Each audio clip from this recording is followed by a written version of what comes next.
La pagina degli spettacoli, ieri a Matera nel complesso delle Monacelle, serata conclusiva della rassegna polifonica Petra Matrix, ospitata dal cartellone di eventi del Festival d'Uni.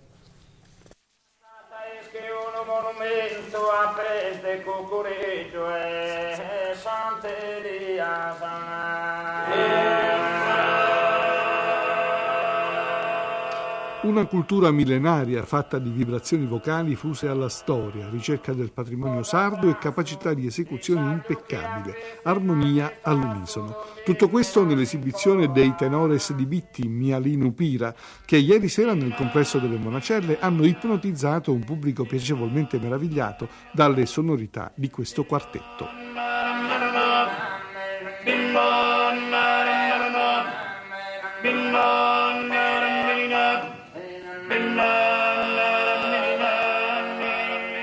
Il gruppo, composto da Omar Bandinu, Marco Serra, Bachisio Pira e Dino Ruiu, è uno dei più significativi esempi di canto a tenore, espressione straordinaria della polifonia del Mediterraneo, per complessità, ricchezza espressiva e forza timbrica. 4 voci maschili, chiamate dalla più grave alla più acuta, bassu, contra, oche e mesuoche, che disposte in formazione circolare intonano canti dalle diverse caratteristiche musicali.